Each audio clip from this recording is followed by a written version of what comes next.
Hello, bonjour, buenos dias. I'm out in the woods with my 4 dogs right now on a trail that I've never been to be honest. I'm a little anxious as to where we're going and who we're going to run into, but I feel confident because they're all off-leash trained. I'm going to give you in this video 9 reasons why you should start training, why I think you should start training with an e-collar today, and how to do it properly. If you want to do it properly, there is a link in the description to a course. Break.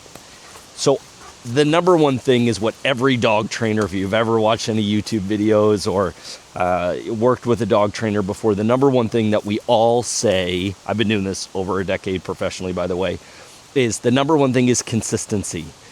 Because it's consistency. It's literally the answer to life. Is if you want to get better at something, you implement consistency. But it's very difficult with a dog, isn't it, to be consistent, because even though you're trying to be consistent, your dog's behavior might not be consistent. So you're asking them to come, to sit. Mostly it's recall is everyone's biggest problem in this environment. For some of you, you're like, that's friggin' impossible. Who is this guy? It's impossible unless you have leashes. Peepa, come.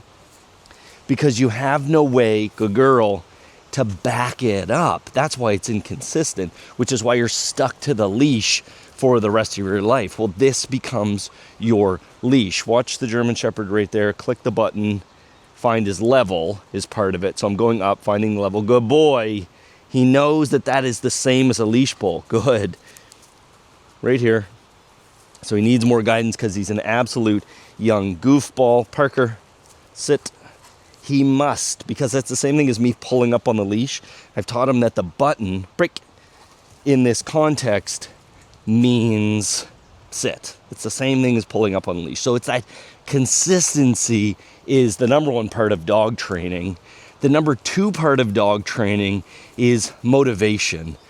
Everyone's dog knows how to come and sit and maybe lay down and go to their bed in a low distraction environment. And if they don't, you can teach them in a day or 2. It's not difficult to teach these behaviors.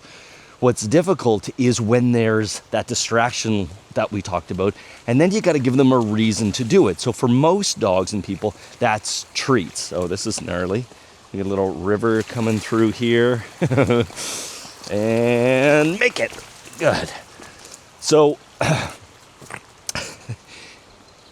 the dog wants treats when they want treats, when there's nothing more distracting around. But when there's not, or when there's like a bigger distraction, your motivation needs to increase. And every dog, every human in the world wants to avoid pressure, the leash pressure. Well, in this case, the e-collar pressure.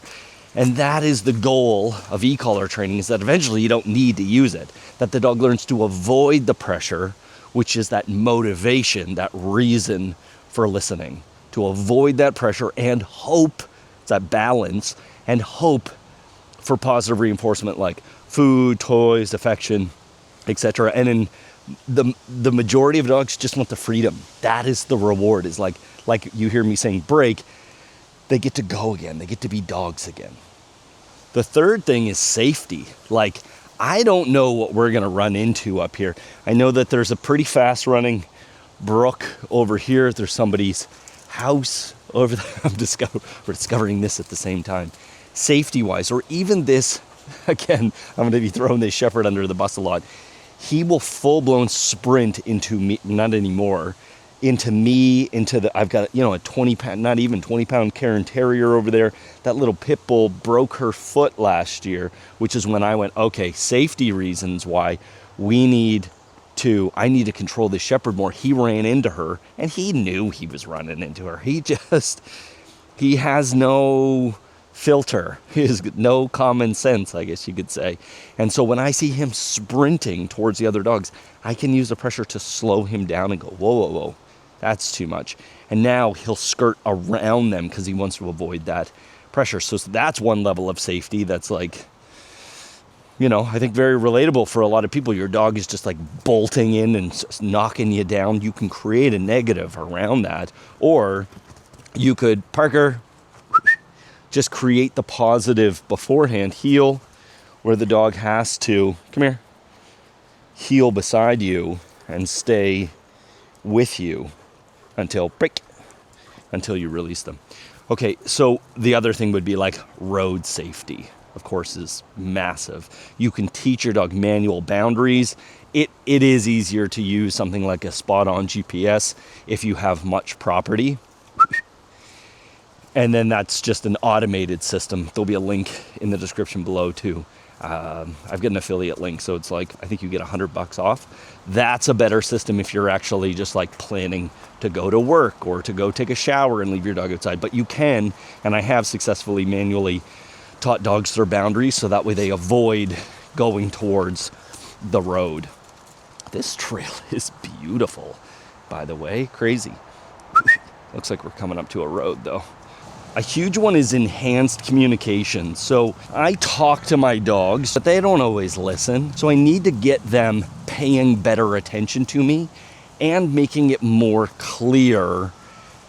And that's where there can be a little bit of confusion with the e-collar. The dog doesn't feel this stimulation and go, oh, that means that's coming from mom and dad, and that means come, and it means sit, and it means lay down. No, just like putting a leash on your dog doesn't teach them anything. It just is a layer of communication. And so you have to teach the dog what you expect them to do from that pressure. But it's very clear because, like with e-collar technologies, there's 100 individual levels here. So I can communicate. I can, like, sometimes you have to holler to your dog. They can't hear you, or they're again choosing not to hear to you. With him, I can say, Parker, no, and he knows to avoid that. But if he's like sprinting, I need to increase that volume. And that's what's great about an e-collar, a good one, a proper one that e-collar technologies and Dogtra. That's it in terms of brand. I've got 100 individual levels. They come in different sizes, so I can communicate and make sure that communication is very clear. Parker, come. Peepa, come. Vega, come. Good dogs. I guess I could have just said dogs, come. Would have been easier. But again, that clear communication is sometimes it's Parker, sit, Peepa, lay down, Vega, break, right? So having communication so that way if Vega, if Peepa came when I wanted her to sit, I can very quickly, very efficiently interrupt the behavior that she's doing, and just a light amount of pressure. Maybe I need almost no pressure, but it's still, oh, who, me? Yes, okay, you're talking to me. Clear communication is made so much easier with an e-collar. Like I said, I've been doing this over a decade. The number one thing that I hear from clients after they're graduated, once they're like, or people that have bought my online course, and then they email me and they say, Evan, my stress level is so much less. And maybe that's because they had a reactive dog and now they're able to interrupt that behavior before it starts. Very effective way to do reactivity training is through e-collar training. But just like being able to do this, and then there be a dog coming and be able to call your dog, get them to go over beside you, and put them back on a leash if you need to. But just that level of stress, being able to take your dogs out and know that when you say come, they are going to come. And when someone comes to your house, that they're not going to jump on grandma, because we've worked through that. The dog no longer jumps on people. The level of stress is just down. It's diminished. And that's huge. And of course, the stress levels for your dog is going to be down if they can do this. If they can be out here or even on walks. Some people do e-collar training and their dogs never get off leash, but it's that they're no longer pulling on the leash. What a goofball. But his stress level is lower. My stress level is lower because we can do this as another thing. Number 5, the versatility of an e-collar. You can use it, you've seen already that I've been using it for obedience, but I can use it correctively too. Like I can just create a negative around going to the river. Don't go to the river. I don't even have to say anything. The river's just hot. Stay away from the river. Jumping up on counters. I can create a corrective feeling around that. The counters are hot. Stay off the counters. Barking your head off out the window. You've got that and all your basic obedience and a high level of obedience. People use e-collars for protection. People use e-collars for scent detection because it's not just like a corrective. You can use it just a little bit of pressure to go veer off this way, veer off that way, get closer to this, bite harder, run faster. Just like I can motivate you with my voice, or I can squeeze your arm a little bit and go, come on, do it faster, do it better. There's so many cool ways and things that you can do with an e-collar. But for most people, it's just getting this. It's getting that freedom and that reliability of knowing. A big one that people reach out to me about a lot is confidence, that their dog is not confident. And I think a huge part of confidence with your dog is them knowing what you actually want from them. So often dogs make bad decisions, and then people say, oh, my dog's not confident, that's why they're being reactive, that's why they're being aggressive, when so much of it is actually your dog just has no friggin' idea what it is you want from them. And so their confidence gets better because they don't have to do their own thing. They rely on you because you have that clear communication. You've got all this other stuff to tell them what it is that you want. They get to explore more. They get to be out in the world. You get to take them other places, and they just know what it is that you want and what you don't want because you're working on your obedience. And now for the first time ever, you have a way to correct them to say no. And they go, oh yeah, don't want to do that anymore. That's not a good thing. Look at these two. So many people buy an e-collar just to correct unwanted behaviors, and it's super effective. The problem with doing it where you just buy the e-collar and you just hit the button for unwanted behaviors is if the dog doesn't understand where the pressure is coming from, it can do the opposite of building confidence. It can create a neurotic dog, a dog that, because they don't know where the pressure is coming from, especially when you've got interpersonal, inter-dog relationships. So if one dog is, like if that little dog, when they were running around, if I hit the button on the German Shepherd to go stop chasing, he's going to automatically assume that came from the little dog. And then we've got now just like friendly being over rambunctious too. That little dog bit me, I'm going to bite the other dog.